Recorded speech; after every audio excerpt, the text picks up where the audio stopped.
ጤና ይስጥልኝ ክቡራት ተመልካቾቻችን ከሐረሪ ቴሌቪዥን የዕለቱን ዜናዎች ወደ እናንተ እናደርሳለን። ከዜናዎቹ ጋር ቤተልሔም ደሴ ነኝ። አብራችሁን ቆዩ። በክልሉ የቱሪዝም ልማቱን ተደራሽነት ይበልጥ ለማሳደግ ውጤታማ ስራዎች ተጠናክረው እንደሚቀጥሉ የሐረሪ ክልል ባህል ቅርስና ቱሪዝም ቢሮ አስታወቀ።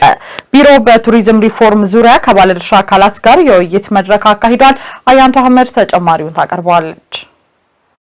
የሐረሪ ክልል ባህል ቅርስና ቱሪዝም ቢሮ በቱሪዝም ሪፎርም ዙሪያ ከባለድርሻ አካላት ጋር የግንዛቤ ማስጨበጫ መድረክ አካሂዷል። በመርሃ ግብሩ ንግግር ያደረጉት የቢሮ ኃላፊ አቶ ተወልደ አብዶሽ የክልሉን የቱሪዝም ዘርፍ ይበልጥ ዘመናዊና ተደራሽ ከማድረግ አኳያ የዘርፉ ባለሙያዎች ሚናቸው የጎላ መሆኑን ገልጸዋል። ለአንድ ሀገር ኢኮኖሚን ለማሳደግና ከአምስቱ የመንግስት የትኩረት አቅጣጫዎች አንዱ የቱሪዝም ዘርፍ መሆኑን ያነሱት ቢሮ ኃላፊው ዘርፉን ይበልጥ ለማዘመን እና ለማሳደግ በትኩረት እየተሰራ እንደሚገኝ አንስተዋል። በክልሉ በቱሪዝም ዘርፍ እየተከናወኑ የሚገኙትን ጥናቶችና የሪፎርም ስራዎች ዘርፉን ተወዳዳሪ ለማድረግና ምቹ ስነ ምህዳርን ለመፍጠር አስተዋጽኦ የጎላ መሆኑን አብራርተዋል። በቢሮ የቱሪዝም ዘርፍ ዳይሬክተር አቶ ሳሚ አብዱል ዋሲ በበኩላቸው በቱሪዝሙ ዘርፍ እየተካሄዱ የሚገኙት የሪፎርምና ጥናት ስራዎች በክልሉ እየታየ ለሚገኘው ስኬት ከፍተኛ ሚና እየተጫወተ እንደሚገኝ ገልጸዋል። እነኚህ ስራዎች የዘርፉን መሰረተ ልማቶች ለማስፋት አበርክቷቸው የጎላ ነው ያሉት አቶ ሳሚ አብዱል ዋሲ የሚስተዋሉ ችግሮችንም ለማስቀረት አስተዋጽኦ እንዳላቸው ገልጸዋል። የክልሉን የቱሪዝም ስራዎችን የበለጠ ለማስተዋወቅ ሪፎርሙ አስተዋጽኦ የላቀ መሆኑንና በዲጂታል የማስተሳሰር ስራ ይሰራል ነው ያሉት። በሐረሪ ክልል የሚገኙ ቅርሶችን በማልማትና በመንከባከብ ከቱሪዝም ዘርፍ የሚገኘውን ጥቅም ለማሳደግ ስራዎች እየተከናወኑ መሆኑን የሐረሪ ክልል ባህል ቅርስና ቱሪዝም ቢሮ አስታወቀ። በተለይም በተያዘው በጀት ዓመት አራተኛው ዙር የጀጎል ኮሪደር መልሶ ልማት ከ9 ኪሎ ሜትር በላይ የውስጥ ለውስጥ መንገዶች እድሳት እየተከናወነ ይገኛል። ፍቃዱ በላይ ተጨማሪውን ያቀርበዋል። በሐረሪ ክልል የሚገኙ ቅርሶችን በማልማትና በመንከባከብ ከቱሪዝም ዘርፍ የሚገኘውን ጥቅም ለማሳደግ ስራዎች እየተከናወነ መሆኑን የክልሉ ባህል ቱሪዝምና ቅርስ ቢሮ አስታውቋል። በክልሉ ባህል ቱሪዝም ቅርስ ቢሮ የቅርስ ዳይሬክተር ኢንጂነር አሚር ረመዳን እንደገለጹት በክልሉ ቅርሶችን በማልማትና በመንከባከብ ከዘርፉ የሚገኘውን ጥቅም ለማሳደግ ዘርፈ ብዙ ስራዎች እየተሰሩ ነው። የቱሪስት መዳረሻ የሆኑና ሺህ ዘመን ያስቆጠሩ ታሪካዊና ጥንታዊ ቅርሶችን ለቱሪስት ምቹና ማራኪ ለማድረግ እየተከናወኑ ያሉ ስራዎች ላብነት ጠቅሰዋል። በክልሉ የሚገኙ ቅርሶችን በመንከባከብና ማልማት ረገድ የተከናወኑ ስራዎችም ሐረርን ተመራጭ የቱሪስት መዳረሻ የሚያደርግና የሀገር ውስጥና የውጭ ቱሪስቶች ፍሰትን በመጨመር የዘርፉን ገቢ ለማሳደግ ከፍተኛ አስተዋጽኦ ማበርከቱንም ተናግረዋል። በተለይም በተያዘው በጀት ዓመት አራተኛው ዙር የጀጎል ኮሪደር መልሶ ልማት ከ9 ኪሎ ሜትር በላይ የውስጥ ለውስጥ መንገዶች እድሳት እየተከናወነ ይገኛል። በአራተኛው ዙር የመልሶ ልማት ስራ ዓለም አቀፉን የጀጎል ቅርስ ሙሉ በሙሉ መልሶ ለማልማት ወደ ስራ መገባቱንም ዳይሬክተሩ ገልጸዋል። አራተኛው ዙር የጀጎል ኮሪደር መልሶ ልማት ከ9 ኪሎ ሜትር በላይ የውስጥ ለውስጥ መንገዶችን ለማልማት ወደ ስራ መገባቱም ይታወሳል። ቅርስን መጠበቅና መንከባከብ የክልሉን ገጽታ የሚያጎለበትና ለቱሪስት ምቹና ሳቢ ሁኔታን የሚፈጥር በመሆኑ ሁሉም በኃላፊነትና በባለቤትነት መስራትና መንከባከብ እንደሚገባ በመጠቆም በቀጣይ ተግባሩን አጠናክረው እንደሚቀጥሉም ገልጸዋል። በሐረሪ ክልል በቱሪስቶች ከሚጎበኙ ቅርሶች መካከል ዓለም አቀፍ ቅርስ የሆነው የጀጎል ቅርስ በውስጡ የሚገኙ ጥንታዊ መኖሪያ ቤቶች፣ 5 መግቢያ በሮች፣ ባህላዊ የዕደ ጥበብ ውጤቶች፣ የፈረንሳዩ ባለቅኔ አርተር ራምቦ መኖሪያ ቤት፣ የሐረሪ ብሔረሰብ ሙዚየሞች፣ አብደላ ሸሪፍ የግል ሙዚየም፣ ማንስክሪፕት ሙዚየም፣ አድባራትና የጅብ ምገባ ትርኢት ይጠቀሳሉ።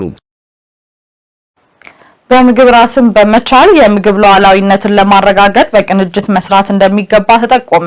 የሐረሪ ክልል ፕሬዝዳንት ጽህፈት ቤት የሚመራ የምግብ ስርዓትና ኒውትሪሽን ማስተባበሪያ ጽህፈት ቤት ከግብርና ትራንስፎርሜሽን ኢንስቲትዩት ጋር በመተባበር የምግብ ስርዓት ሽግግር ፍኖተ ካርታ ዝግጅት መድረክ አካሂዷል። ገዛኸኝ አራጌ ተጨማሪ ዘገባ አለው።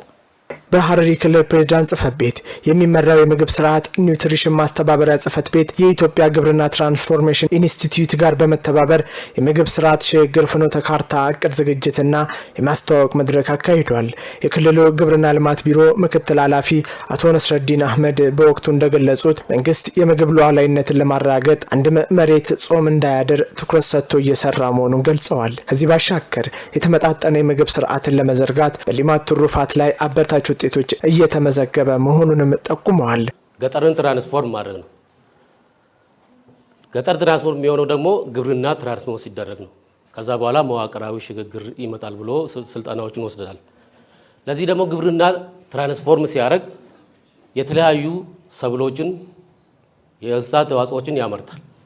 ይሄ ትልቅ ትርጉም ይኖራል ማለት ነው በምግብ ስርዓት ፍኖተ ካርታ ላይ። የክልሉ ርዕሰ መስተዳደር የምግብ ስርዓት ፕሮግራም አማካሪ አቶ አብዱ ናስር መሐመድ በበኩላቸው እንደ ሀገር የምግብ ስርዓትና ኒውትሪሽን ጋር ተያይዞ በርካታ ስራዎች መሰራታቸውን ጠቁመዋል። ይህንንም ለማጠናከር በየክልሉ የምግብ ስርዓት ፍኖተ ካርታ ለማዘጋጀት ታላሚ ያደረገ ሰፊ ስራዎች እየተሰሩ መሆኑን ገልጸዋል። በተለይም የምግብ ሉዓላዊነትን ለማረጋገጥ የተሰሩ ባሉ ስራዎች በዋናነት የምግብ ዋስትናን ማረጋገጥ ላይ በትኩረት እየተሰራ መሆኑን አክለዋል። ከዚህ ከምግብ ስርዓትና ኒውትሪሽን ሽግግር ፍኖተ ካርታ ማስታወቅ መድረክ ጋር ተያይዞ ነው። በተለይም የምግብ ስርዓት እንደምናውቀው እንግዲህ ሀገራችን እንደ ሀገር የተያዘችው የምግብ ስርዓትን ሉዓላዊነትን ለማረጋገጥ ሰፊ ስራዎች እየተሰራ ነው። የምግብ ሉዓላዊነትን ለማረጋገጥ በሚደረገው ጉዞ የምግብ ስርዓት የሽግግር ፍኖተ ካርታ አበርክቶ የጎላ መሆኑን ጠቁመዋል። የኢትዮጵያ ግብርና ትራንስፎርሜሽን ኢንስቲትዩት አስተባባሪ አቶ መሰረት ጸጋዬ እንደገለጹት በሀገሪቱ ያለውን ማህበራዊ፣ ኢኮኖሚያዊ፣ የጤናና ኒውትሪሽን ችግሮችን ለመቅረፍ በትኩረት እየተሰራ እንደሚገኝ ጠቁም በምግብ ስርዓትና ኒውትሪሽን ውስጥ ከማምረት እስከ መመገብ በተጨማሪም ተረፈ ምርቶችን አወጋገር ላይ ጥናት ላይ የተመሰረተ ስራዎችን ለመስራት የሚያስችል መሆኑን አክለዋል። በኢትዮጵያ ያለውን የማህበራዊ፣ ኢኮኖሚያዊ፣ የጤናና የኒውትሪሽን ችግሮችን እንደዚሁም ደግሞ የአካባቢያዊ ችግሮችን ለመፍታት የኢትዮጵያ መንግስት ከተባበሩት መንግስት ጋር በመሆን ሀሳቡ ከተባበሩት መንግስታት መጥቶ የኢትዮጵያ መንግስት ደግሞ በራሱ ኃላፊነት የራሱን የኢትዮጵያን የሚመስል ፍኖተ ካርታ አዘጋጅቶ በመስራት ላይ ይገኛል። የምግብ ስርዓት ሽግግር ፍኖተ ካርታ ዝግጅት ለመተግበር የሚመለከታቸው አካላት በቅንጅት መስራት እንደሚገባ ተጠቁሟል። የምግብ ስርዓት ሽግግር ፍኖተ ካርታ እቅድ ዝግጅት ለተከታታይ 4 ቀናት የሚቆይ መሆኑንም ከቦታው ለማወቅ ተችሏል። የመንግስት አገልግሎትና አስተዳደር ሪፎርም ሙሉ በሙሉ ሲተገበር በዘርፉ የሚታዩ ችግሮችን እንደሚቀርፍ የሐረሪ ክልል ፐብሊክ ሰርቪስና የሰው ሀብት ልማት ቢሮ አስታወቀ። ቢሮው በክልሉ በአሁኑ ወቅት በ4 ተቋማት ለማስተግበር እየሰራ መሆኑን አስታውቋል። ተጨማሪ ዘገባ አለን። የፌዴራል ሲቪል ሰርቪስ ኮሚሽን የመንግስት አገልግሎትና አስተዳደር ሪፎርም ባሳለፍነው ዓመት መጨረሻ ይፋ አድርጎ ወደ ስራ መግባቱ ይታወሳል። ይህን ሪፎርም በሐረሪ ክልልም ለማስተግበር በትኩረት እየተሰራ መሆኑን የክልሉ ፐብሊክ ሰርቪስና የሰው ሀብት ልማት ቢሮ ምክትል ኃላፊ ዶክተር ከማል አብዱልባሲት ገልጸዋል። ቀደም ሲል የነበረው የአገልግሎት ፖሊሲ ውስብስብ ችግሮች የነበሩበትና ለአገልግሎት ሰጪዎቹም ለተገልጋዩ ማህበረሰብ ምቹ ያልነበረ በመሆኑ ማሻሻያው አስፈላጊ ሆኖ መገኘቱን ጠቁመዋል። ሪፎርሙ እንዲካሄድ እንደ መነሻ የሆኑ ጉዳዮች አሉ። በፊት በነበሩት አሰራሮች ላይ የነበረው ተግዳሮቶች ለሪፎርሙ ተግባራዊ እንዲሆን መነሻ ሀሳብ ሆነዋል። እነዚህን ጠቅለል አድርገን ስንመለከት ዜጎችን የሚያረካ አገልግሎት አሰጣጥ ስርዓት አለመገንባት አንደኛው ቻሌንጅ ነው። በርካታ ተቋማቶች አሉ፣ አገልግሎቶች ይሰጣሉ። የሚሰጡት አገልግሎት ግን ዜጎችን የሚያረካ መሆን አለበትና የነበሩት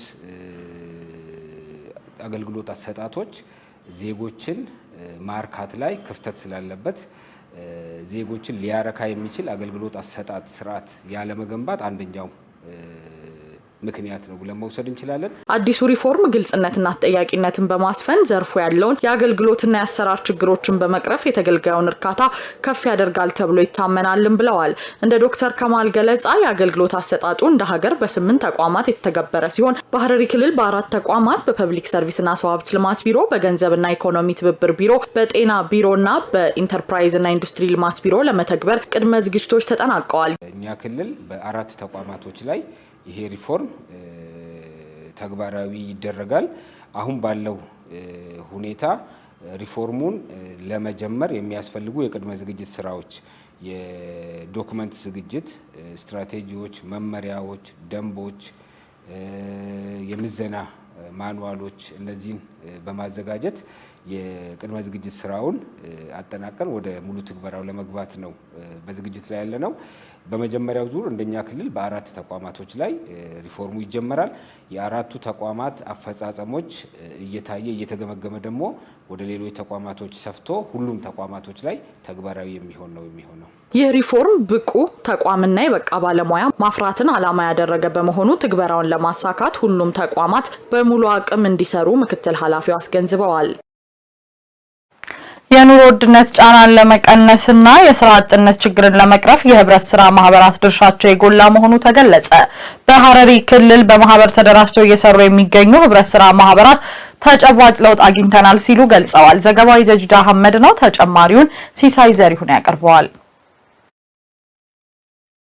በሐረሪ ክልል በማህበር ተደራጅተው እየሰሩ የሚገኙ የህብረት ስራ ማህበራት እያገኙ በሚገኘው የብድር አቅርቦትና የቁጠባ ስርዓት ተጨባጭ ለውጥ እያገኙ መሆኑን ተናግረዋል። በሐረር ከተማ የፏፏቴ ሸማቾች ማህበር ምክትል ሰብሳቢ የሆኑት አቶ ብርሃኑ ሲንቄ እንዳሉት የተለያዩ የግብርናና ኢንዱስትሪ ምርቶችን በቀጥታ ለማህበረሰቡ በማቅረብ ላይ እንደሚገኙ አንስተዋል። ማህበሩ ይላሉ 500 የሚደርሱ አባላት እንዳሉት ገልጸው ከሪፎርሙ በኋላ 2 ተጨማሪ ማህበራትን በአንድነት በማደራጀትና ካፒታሎች ችንን በማሳደግ 2 ቅርንጫፎችን ከፍተን እየሰራን እንገኛለን ሲሉም አንስተዋል።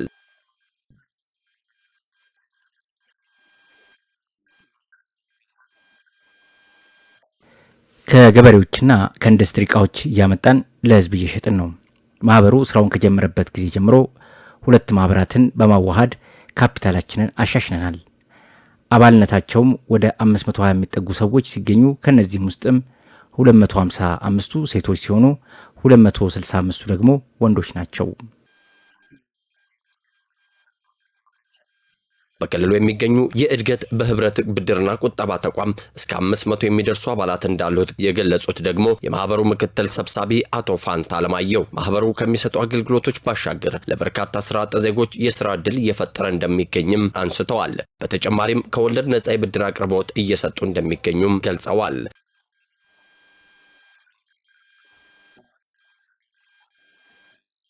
ለሙስሊም ወገኖቻችን ወለድ አልባ ብድር ተመቻችቷል። ቀደም ሲል ሙስሊሞች አሉ፣ ነገር ግን ገድቧቸው የነበረውን ነገር እያስወገድንና ለነሱ እያበደርን እንገኛለን። የክልሉ ህብረት ስራ ማህበራት ማደራጃና ማስፋፊያ ኤጀንሲ ኃላፊ አቶ አህመድ አልይ በበኩላቸው እንደ ክልል 377 የሚሆኑ ማህበራት በተለያዩ ስራ ዘርፎች ተሰማርተው እየሰሩ እንደሚገኝ አንስተዋል። አቶ አህመድ አክለውም ለማህበራቱ ግንዛቤ መፍጠርና የገበያ ትስስርን በመፍጠር ስራዎች እየተሰሩ እንደሚገኝ አንስተዋል።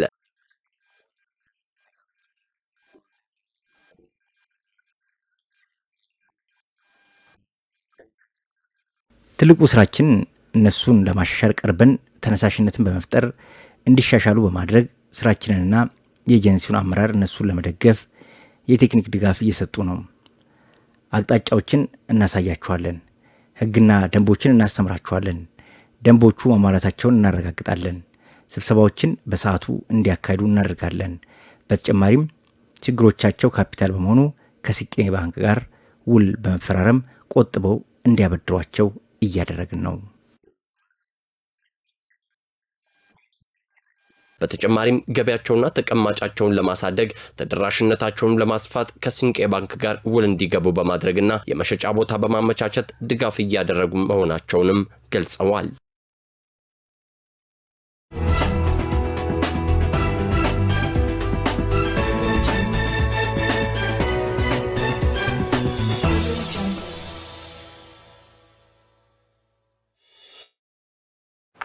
ሐረሪ ቴሌቪዥን ዜናዎቻችን ወደ እናንተ መድረሳቸው እንደቀጠሉ ናቸው። ወደ ሀገር አቀፍ ዘገባዎች አለፍን። በባህር በር ጉዳይ ሁሉም በጋራ ሊቆም ይገባል ሲሉ የውጭ ጉዳይ ሚኒስትር ዶክተር ጌዲዮን ጢሞቴዎስ ገለጹ። በሌላ ዜና የውሃና ኢነርጂ ሚኒስቴር ለዲጂታል ኢትዮጵያ 2030 ስትራቴጂ ስኬት የኤሌክትሪክ ኃይል ተደራሽነትን ለማስፋት እየተሰራ ነው አለ። እሌንሽ መልሲንግንና መሰል ሀገር አቀፍ ዘገባዎችን በተከታይነት ታቀርብልናለች። በባህር በር ጉዳይ ሁሉም በጋራ ሊቆም ይገባል ሲሉ የውጭ ጉዳይ ሚኒስትር ዶክተር ጌዲዮን ጢሞቴዎስ ገልጸዋል። ሚኒስትሩ ይህንን ያሉት ስድስተኛው የህዝብ ተወካዮች ምክር ቤት ዛሬ ባካሄደው ስድስተኛ መደበኛ ስብሰባ ከምክር ቤት አባላት ለቀረበላቸው ጥያቄዎች በሰጡት ማብራሪያና ምላሽ ነው። የኢትዮጵያን ወቅታዊ ዲፕሎማሲ ክንውኖች በተመለከተ ማብራሪያ የሰጡት ዶክተር ጌዲዮን ኢትዮጵያ በቀጠናው ከሚገኙ አብዛኛው ሀገራት ጋር ያላት ግንኙነት መልካም የሚባል መሆኑን አንስተዋል። ቀጠናው ሀያላን ሀገራት ብሔራዊ ጥቅማቸውን ለማስጠበቅ የሚሻኮቱበት ነው ያሉት ሚኒስቴሩ ኢትዮጵያን ብሔራዊ ጥቅሟን ባስጠበቀ መልኩ ዲፕሎማሲያዊ ስራዎችን በማከናወን ላይ ትገኛለች ብለዋል። በተጨማሪም ከጎረቤት ሀገራት ጋር ያለውን ግንኙነት በመሰረተ ልማት ማለትም በኤሌክትሪክ ኃይል፣ በባቡርና ሌሎች መሰረተ ልማቶች የማስተሳሰር ስራ ተጠናክሮ እንደሚቀጥልም ጠቁመዋል። የባህር በር ጥያቄው መልስ እንዲያገኝ የረጅም ዓመታት ስትራቴጂካዊ እቅድ ባገናዘበ መልኩ የተሰራ መሆኑን ገልጸው የኢትዮጵያን አጀንዳ ለዓለም አቀፉ ማህበረሰብ የማስገንዘብ ስራዎች መሰራቱንም ጠቅሰዋል። የባህር በር ጥያቄ ጉዳይ የትውልድ ጥያቄ መሆኑን በማንሳት ጥያቄው ከአንድ መንግስት ወይም ፓርቲ የሚሻገር እንደሆነም አስረድተዋል። በመሆኑም ይህንን አገራዊ ጉዳይ የጋራ አጀንዳ አድርጎ በማስቀጠል በተገኘው አጋጣሚ ሁሉ ጥያቄውን ማስታወቅ ይገባልን ብለዋል።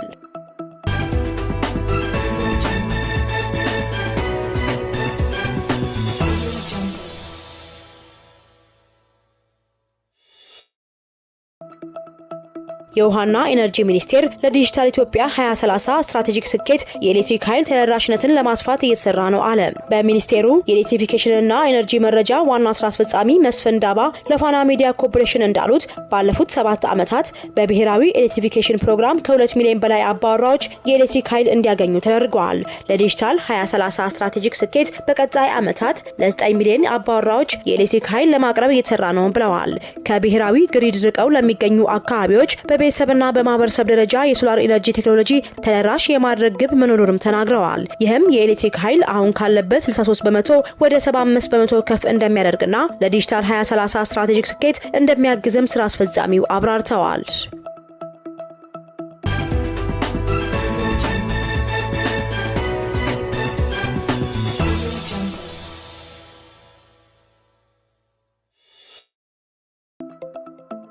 ኢትዮጵያ የቡና መገኛ መሆኗን በማጉላትና ከቡና ጋር ትስስር ያላቸውን ውብ እሴቶች በማስተዋወቅ የቱሪዝም መዳረሻ ለማድረግ ትኩረት እንድትሰጠው የቱሪዝም ሚኒስቴር ገልጿል። ሚኒስቴሩ የቡና ቱሪዝምን በተመለከተ ያዘጋጀው የመገናኛ ብዙሃን ባለሙያዎች የጉብኝት መርሃ ግብር እየተካሄደ ይገኛል። መርሃ ግብሩ ኢትዮጵያ የአረቢካ ቡና መገኛ መሆኗን በማጉላትና ቡና ከኢትዮጵያን ባህል ጋር ያለውን ጥብቅ ቁርኝት በመገንዘብ ለዓለም ማስተዋወቅን ዓላማ ያደረገ መሆኑ ተመላክተዋል። ኢትዮጵያ ከአፍሪካ ቀዳሚ ቡና ላኪ ሀገር ብቻ ሳትሆን ተመራጭ የቡና ቱሪዝም መዳረሻና የውብ ባህሎች ባለቤት መሆኗን ለዓለም ለማሳየት የመገናኛ ብዙሃን ሚና የጎላ መሆኑን ሚኒስቴሩ አስታውቋል። የጉብኝት መርሃ ግብሩ በጅማ፣ በካፋ፣ በሲዳማና ይርጋ ጨፌን ጨምሮ በዋና ዋና የቡና አምራች አካባቢዎች የሚደረግ ጉዞን ያካተተ ነው። የቱሪዝም ሚኒስቴር የኮሚኒኬሽን ስራ አስፈጻሚ አለማየሁ ጌታቸው ኢትዮጵያ ቀዳሚ የቡና አምራች ሀገር ብትሆንም ይህን ትልቅ አቅም የቱሪዝም መዳረሻ አድርጎ ከመጠቀም አንጻር በአግባቡ አልተሰራበትም ብለዋል። ኢትዮጵያን ምድረ ቀደምት ከሚያሰኟት ጸጋዎች መካከል ቡና አንዱ መሆኑን ገልጸው ቡናን የማምረት እሴት ጨምሮ የመጠቀም ሂደቱና ቁሳቁሶችን በማስተዋወቅ ለመስህብነት ለመጠቀም ትኩረት መሰጠቱን ተናግረዋል።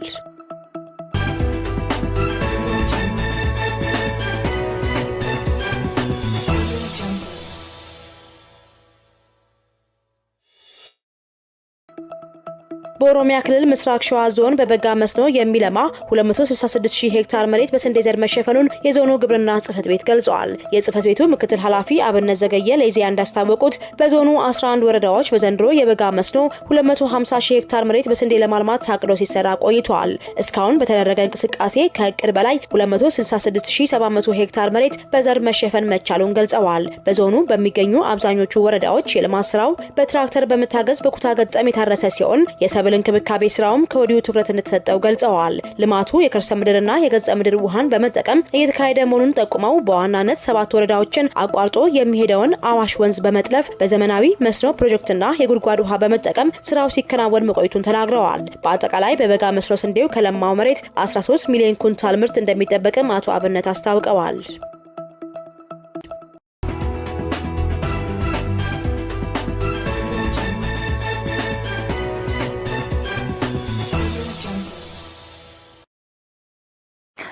ወደ ውጭ ዘገባዎች አለፍን። በ2025 ወደ ስፔን ለመሻገር ሲሞክሩ የሞቱ ስደተኞች ቁጥር ከ3000 በላይ መድረሱ ተገለጸ። ከነዚህ መካከልም 192ቱ ሴቶችና 437ቱ ህጻናት እንደሚገኙበትም ነው የተነገረው። እንደ አፍሪካ ኒውስ ዘገባ ተጨማሪውን ትዕይንት ደባልቄ ታቀርበዋለች። በ2025 ወደ ስፔን ለመሻገር ሲሞክሩ የሞቱ ስደተኞች ቁጥር ከ3000 በላይ መድረሱ ተገለጸ። በፈረንጆቹ 2025 አንድ ዓመት ውስጥ ወደ ስፔን በባህር ለመሻገር በሞከሩ ስደተኞች ላይ የደረሰው አደጋ አሳሳቢ መሆኑ ተገልጿል። አዲስ የወጡ መረጃዎች እንደሚያሳዩት ባለፈው አንድ ዓመት ብቻ ከ3000 በላይ ስደተኞች በባህር ላይ ህይወታቸውን አጥተዋል። ኮሚናንዶ ፍራንቴስ የተሰኘ መንግስታዊ ያልሆነ ድርጅት ባወጣው ሪፖርት መሰረት ከጥር እስከ ታህሳስ አጋማሽ 2025 ድረስ ባለው ጊዜ ውስጥ 3090 ሰዎች በባህር ላይ ሰጥመው መሞታቸውን ገልጿል። ከነዚህ መካከል 192ቱ ሴቶችና 437 ህጻናት እንደሚገኙበት ነው ሪፖርቱ ያመላከተው። ምንም እንኳን የሟቾች ቁጥር ካለፈው ዓመት ተመሳሳይ ወቅት ጋር ሲነጻጸር መጠኑ ቅናሽ ቢያሳይም የሰብአዊ መብት ተሟጋች ቡድኖች ግን የድንበር ጥበቃ መጠናከሩ ጉዞውን ይበልጥ አደገኛ እያደረገው መሆኑን አስጠንቅቀዋል። የስፔን የሀገር ውስጥ ጉዳይ ሚኒስቴር መረጃ እንደሚያመለክተው በየብስና በባህር ወደ ሀገሪቱ የገቡ ስደተኞች ቁጥር ባለፈው ዓመት ከነበረው 60,000 ወደ 36,000 ዝቅ ብሏል። ባለስልጣናቱ እንደሚሉት ለዚህ መቀነስ ዋነኛው ምክንያት በተለይም በሞሪታኒያ በኩል የተደረገው ጥብቅ የድንበር ቁጥጥር መሆኑን ገልጸዋል። ሞሪታኒያ የስደተኞችን ፍሰት ለመግታት ከአውሮፓ ህብረት ጋር የ210 ሚሊዮን ዩሮ ስምምነት መፈራረሟ የሚታወስ ሲሆን ሂዩማን ራይትስ ዎች ግን የሀገሪቱ ባለስልጣናት በስደተኞች ላይ ድብደባና እንግልትን ጨምሮ ስልታዊ የሰብአዊ መብት ጥሰት ይፈጽማሉ ሲሉ ከሰዋል። የሞሪታኒያው መንግስት በበኩሉ የቀረበበትን ክስ ውድቅ ማድረጉ ይታወሳል። ዩክሬን በፕሬዝዳንት ፑቲን መኖሪያ ላይ የድሮን ጥቃት ፈጽማለች መባሉን አስተባበለች። ወደ ፑቲን መኖሪያ ተወንጭፈዋል የተባሉት ሁሉም 91 ድሮኖች በሩሲያ የአየር መከላከያ ስርዓት መጠለፋቸውንና መውደማቸውም ተገልጿል። ዘገባው የቢቢሲ ነው። ባህር ጠንክር ፕሬዝዳንት ቮሎዲሚር ዜሌንስኪ ዩክሬን በፕሬዝዳንት ፑቲን መኖሪያ ቤት ላይ የድሮን ጥቃት ከፍታለች በሚል ከሩሲያ የቀረበውን ክስ አስተባበሉ። ሞስኮ ይህንን እንደ ምክንያት በመጠቀም የሰላም ንግግሩን ለማጓተት እየሞከረች ነው ሲሉም በምላሹ ከሰዋል። ዩክሬን በሰሜን ምስራቃዊ ሩሲያ ኖቭጎርድ ግዛት በሚገኘው የፑቲን ፕሬዝዳንታዊ መኖሪያ ቤት ላይ ጥቃት ከፍታለች የሚለው ክስ ያሰሙት የአገሪቱ ውጭ ጉዳይ ሚኒስተር ሰርጄይ ላቭሮቭ ናቸው። እንደ ውጭ ጉዳይ ሚኒስተሩ ገለጻም ኪየቭ ምሽት ላይ ረጅም ርቀት የሚጓዙ 91 ሰው አልባ አውሮፕላኖች ላይ 91 ሰው አልባ አውሮፕላኖችን በመጠቀም በፑቲን መኖሪያ ቤት ላይ ጥቃት ሰንዝራለች። ተሰነዘረ የተባለው ጥቃትም በተፈጸመበት ወቅት ፕሬዝዳንቱ ፑቲን የት እንደነበሩ በግልጽ አልታወቀም። በጥቃቱ ምክንያትም ሩሲያ የሰላም ድርድሩ ላይ ያላትን አቋም መልሳ እንደምትፈትሽ አስታውቃለች። ይህንን ክስ የተለመደ የሩሲያ ውሸት በማለት ያጣጣሉት ፕሬዝዳንት ዜሌንስኪ በበኩላቸው ሞስኮ ጥቃት ተፈጽሟል እያለች ያለችው በዩክሬን ላይ የምትፈጽመውን ጥቃት የምታስቀጥልበት ምክንያት በመፈለግ ነው ብሏል። ሩሲያ ከዚህ ቀደም በኪየቭ የሚገኙ የመንግስት መስሪያ ቤቶች ኢላማ ያደረገ ጥቃት መፈጸሟንም ተናግሯል። ዜሌንስኪ አክለውም በዚህ ሰዓት ዓለም ዝምታን አለመምረጡ እጅግ ወሳኝ ነው። ሩሲያ ዘላቂ ሰላም ለማሳካት የሚደረገው ጥረት እንደምታደናቅፍ መፍቀድ አንችልም ሲሉ በኤክስ ገጻቸው ጽፏል። የሩሲያ ውጭ ጉዳይ ሚኒስትር ሰኞ ዕለት በቴሌግራም ላይ ባወጡት መግለጫ ወደ ፑቲን መኖሪያ ተወንጭፈዋል የተባሉት ሁሉም 91 ድሮኖች በሩሲያ አየር መከላከያ ስርዓት መጠለፋቸውንና መውደማቸውንም ገልጿል። በጥቃቱ ምክንያትም ሪፖርት የተደረገ ጉዳትም ሆነ ውድመት አለመኖሩን መክሏል። ወንጀለኛው የኪየቭ አገዛዝ ወደ መንግስታዊ ሽብርተኝነት ፖሊሲ በመሸጋገሩና በመጨረሻም ደረጃ በመበላሸቱ ምክንያት የሩሲያ የድርድር አቋም እንደገና ይከለሳል ብሏል። ይሁን እንጂ ሩሲያ ከአሜሪካ ጋር ከተጀመረው የድርድር ሂደት የመውጣት እቅድ እንደሌላት መናገራቸውን የሩሲያ የዜና ወኪል የሆነው ታስ ዘግቧል። ሞስኮ ይህንን ክስ ያቀረበችው አሜሪካው ፕሬዝዳንት ዶናልድ ትራምፕና ዜሌንስኪ እሁድ ዕለት በፍሎሪዳ ተገናኝተው ማሻሻያ በተደረገበት የጦርነት መቋጫ እቅድ ላይ ከተነጋገሩ በኋላ ነው። ከውይይቱ በኋላም ከፎክስ ኒውስ ጋር ቆይታ ያደረጉት ዜሌንስኪ በ2026 ይህንን ጦርነት የመቋጨት እድል አለ ብለዋል። የፕሬዝዳንት ትራምፕ ማዕቀቦችና የኢኮኖሚ እርምጃዎችም እጅግ ጠንካራ ለሆኑ እርምጃዎች ዝግጁ እንደሆኑም ያሳያል ሲሉም ተናግሯል። በዚህ ሁኔታም ውስጥም አሜሪካ ሁኔታውን በፍጥነት ወደ ሰላም ልታደርሰው ትችላለች ሲሉም ተደምጠዋል። አሜሪካ ለ15 ለ5 ዓመታት የሚቆይ የደህንነት ዋስትና ለዩክሬን ማቅረቧን ዜሌንስኪ ገልጸዋል። ትራምፕ በበኩላቸው በዚህ ጉዳይ ላይ 95% ገደማ ስምምነት ላይ መደረሱን ጠቅሰዋል። ክቡራት ተመልካቾቻችን ከሐረሪ ቴሌቪዥን ለዕለቱ ያዝንላችሁ ዜናዎች ተከታተላችሁን ይመስል ነበር። አብራችሁን ስለቆያችሁ ከልብ እናመሰግናለን። ከቀሪ የሐረሪ ቴሌቪዥን ፕሮግራሞች ጋር መልካም ጊዜ